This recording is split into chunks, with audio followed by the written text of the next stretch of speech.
আসসালামু আলাইকুম। এখন দেখবেন সংবাদ শিরোনাম। ফিলিস্তিনকে স্বীকৃতির পর দুই রাষ্ট্রভিত্তিক সমাধানের ওপর জোর ব্রিটেন সহ 4 দেশের। ফিলিস্তিন নামে কোনো রাষ্ট্রই থাকবে না, হুঁশিয়ারি নেতানিয়াহুর। ইসরায়েলি চাপ উপেক্ষা করেই গাজায় অভিযান অব্যাহত ইসরায়েলের। উপত্যকায় আরও ধ্বংসযজ্ঞ চালাতে আইডিএফ এর আরও একটি ডিভিশন মোতায়েন। এতক্ষণ শুনছিলেন সংবাদ শিরোনাম, এখন দেখবেন বিস্তারিত।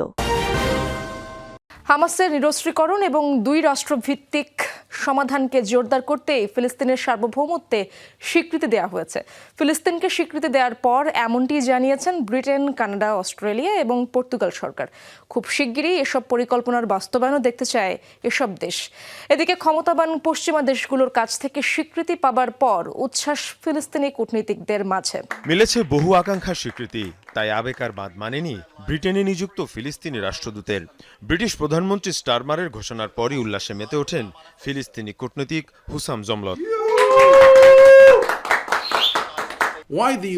নিঃসন্দেহে এটা আমাদের জন্য অনেক বড় অর্জন, আর এই স্বীকৃতি শুধু ফিলিস্তিনিদের জন্য নয়, বরং ব্রিটিশদের জন্য, কারণ তাদের চিন্তাধারা এবং মত প্রকাশের বাস্তবায়ন হয়েছে এই স্বীকৃতির মাধ্যমে। রোববার এক ভিডিও বার্তা আনুষ্ঠানিকভাবে ফিলিস্তিনকে স্বীকৃতির ঘোষণা দেন ব্রিটিশ প্রধানমন্ত্রী কেইর স্টারমার। জানান দুই রাষ্ট্রভিত্তিক সমাধানকে পুনরুজ্জীবিত করতেই লন্ডনের এই সিদ্ধান্ত। আজ থেকে যুক্তরাজ্য ফিলিস্তিনকে স্বাধীন রাষ্ট্র হিসেবে স্বীকৃতি দিচ্ছে। মধ্যপ্রাচ্যে ক্রমবর্ধমান ভয়াবহতার মুখে শান্তির সম্ভাবনাকে বাঁচিয়ে রাখার জন্য আমরা কাজ করছি, যার অর্থ একটি নিরাপদ, সুরক্ষিত ইসরায়েল এবং কার্যকর ফিলিস্তিন রাষ্ট্র। Israeli and Palestinian deserve to live in peace. এরপরই ঐতিহাসিক এই সিদ্ধান্তে একে একে সামিল হয় অস্ট্রেলিয়া এবং পর্তুগাল। এর আগে G7 জোটের প্রথম দেশ হিসাবে ফিলিস্তিনকে স্বীকৃতি দেয় কানাডা। ফিলিস্তিন ও ইসরায়েলের জন্য শান্তিপূর্ণ ভবিষ্যৎ গড়ে তোলার ঘোষণা আসে এসব দেশগুলোর পক্ষ থেকে। আলোচিত 5 আই নেশন জোটের 5 সদস্যের মধ্যে 3টি স্বীকৃতি দিল ফিলিস্তিনকে। দুই রাষ্ট্রভিত্তিক সমাধানের লক্ষ্যে ফিলিস্তিনিকে স্বাধীন রাষ্ট্রের স্বীকৃতি দিতে সম্মত হয়েছে অস্ট্রেলিয়া। আমরা মনে করি হামাসকে নিরস্ত্র করতে এটি সবচেয়ে ভালো উপায়। প্রভাবশালী 3 দেশ মিলিয়ে ফিলিস্তিনের সার্বভৌমত্বকে স্বীকৃতি দেয়া দেশের সংখ্যা দাঁড়ালো 151টি। এদিকে সোমবারই ফিলিস্তিনকে স্বীকৃতি জানাবে ইউরোপের আরেক দেশ ফ্রান্স। মীর মুশফিকা হাসান, যমুনা নিউজ। ফিলিস্তিন নামে কোনো রাষ্ট্র থাকবে না, এমন উদ্ধত মন্তব্য করেছে ইসরায়েলের প্রধানমন্ত্রী বেনিয়ামিন নেতানিয়াহু। ফিলিস্তিনের সার্বভৌমত্বের স্বীকৃতি সন্ত্রাসীদের পুরস্কৃত করার শামিল বলে দাবি তার। এই পদক্ষেপের জবাব পাবে প্রভাবশালী পশ্চিমা দেশগুলো, দিয়েছেন এমন হুঁশিয়ারিও। কানাডা, যুক্তরাজ্য, অস্ট্রেলিয়া ও পর্তুগাল ফিলিস্তিনকে রাষ্ট্রীয় স্বীকৃতি দেয়ায় স্বাগত জানিয়েছে বেশিরভাগ দেশ। তবে স্বাভাবিকভাবেই চটেছে ইসরায়েল।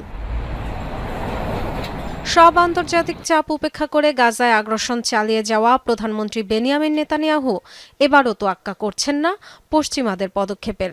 ফিলিস্তিনের রাষ্ট্রীয় স্বীকৃতিকে সন্ত্রাসীদের পুরস্কার দেওয়ার সাথে তুলনা করেন তিনি।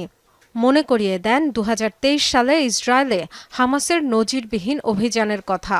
দম্ভের সাথে বলেন, ফিলিস্তিন বলে কোনো রাষ্ট্রই থাকবে না।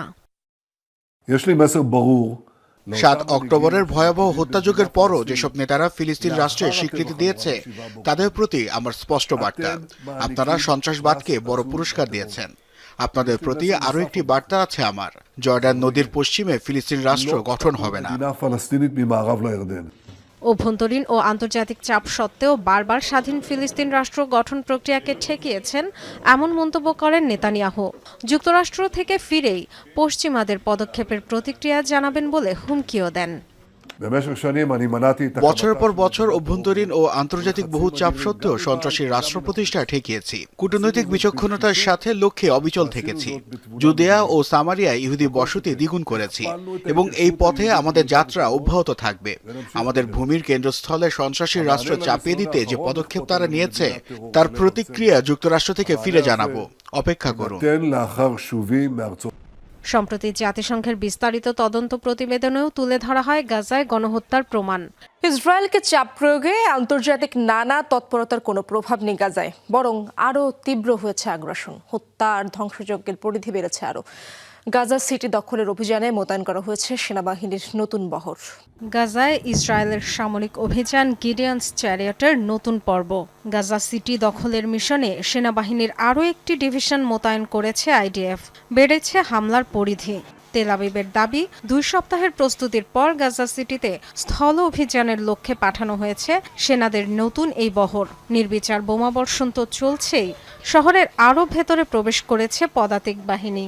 গুড়িয়ে দেয়া হচ্ছে একের পর এক বহুতল ভবন। রোববারও 31 ফিলিস্তিনির মৃত্যু হয়েছে সেখানে। বাসিন্দাদের সরে যাওয়ার নির্দেশনা দেয়া হলেও নিরাপদে যাওয়ার কোনো পথ নেই। বাক্সপেটরা নিয়ে অনিশ্চিতের পথে যাত্রা লাখো মানুষের। গাড়ি ভাড়া করার মতো সামর্থ্য আমাদের নেই। একজন দিয়েছেন এটা, কিন্তু বোমা হামলায় রাস্তাঘাটের এমন দশা যে গাড়ি নষ্ট হয়ে গেছে পথে। 4 দিন ধরে এখানে আটকে আছি। নারী আর শিশুরা পায়ে হেঁটে দেইর আল বালার পথে গিয়েছে। নিরাপদ স্থানে যে যাব সেটা কোথায়? গাড়ি ভাড়ার অর্থ নেই আমাদের। বাচ্চা নিয়ে হেঁটে চলছি, জানি না আদৌ কোথাও যেতে পারবো কিনা। কি যে দুর্দশায় আছি। রাস্তায় পড়ে থাকা এই বাচ্চাগুলোর দিকে তাকান। এই ভোগান্তি কি ওদের প্রতি অবিচার নয়? তেল আবিবের দাবি, তাদের নির্দেশনা মেনে 5.5 লাখ ফিলিস্তিনি গাজা সিটি ছেড়েছে। একযোগে 4 দেশের ফিলিস্তিনকে স্বীকৃতি দেওয়ার পরও বিক্ষোভ অব্যাহত রয়েছে বিশ্বের বিভিন্ন দেশে। গাজায় ইসরায়েলি আগ্রাসন বন্ধের পাশাপাশি আন্তর্জাতিক আদালতে তেল আবিবের বিচারের দাবিতে চলছে এই আন্দোলন।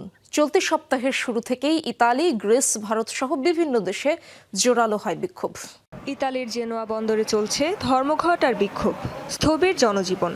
ফিলিস্তিনের পতাকা হাতে রাস্তায় শ্রমিক, শিক্ষার্থী আর সাধারণ মানুষ। এসব কিছুর পেছনে দাবি একটাই, গাজায় বন্ধ করতে হবে আগ্রাসন। চলতি সপ্তাহের শুরু থেকেই বিশ্বের বিভিন্ন দেশে জোরালো হয়েছে গাজায় ইসরায়েলি আগ্রাসনের বিরুদ্ধে বিক্ষোভ, প্রতিবাদ। শনিবার গ্রিসের রাজধানী এথেন্সেও ফিলিস্তিনের পক্ষে রাস্তায় নামে শত শত মানুষ। পার্লামেন্ট ভবনের সামনে জড়ো হয়ে প্রতিবাদ জানায় ইসরায়েলি আগ্রাসনের। গ্রিস সরকার যেন অবিলম্বে খুনি রাষ্ট্র ইসরায়েলের সঙ্গে সব সম্পর্ক ছিন্ন করে। গণহত্যায় জড়িতদের সঙ্গে সব ধরনের সহযোগিতা বন্ধ করতে হবে। আমাদের সমবয়সী শিক্ষার্থীরা প্রাণ হারাচ্ছে ফিলিস্তিনে। স্কুলে বোমা হামলা হচ্ছে, তারা নিহত হচ্ছে। এর আগে বিক্ষোভ শুরু হয় ভারতের বিভিন্ন স্থানেও। গাজায় ইসরায়েলি আগ্রাসনের জন্য যুক্তরাষ্ট্র সহ ক্ষমতাধর দেশগুলোকেও দায়ী করা হয়। ফিলিস্তিনিদের সাথে যে অন্যায় হয়েছে তার জন্য ইসরায়েল এককভাবে দায়ী নয়, এজন্য দায়ী যুক্তরাষ্ট্র। নরেন্দ্র মোদীর নিশ্চুপ অবস্থানও দায়ী। দিন যত গড়াচ্ছে, গাজায় আগ্রাসন বন্ধে ততই চাপ বাড়ছে তেল আবিব ও ওয়াশিংটনের উপর।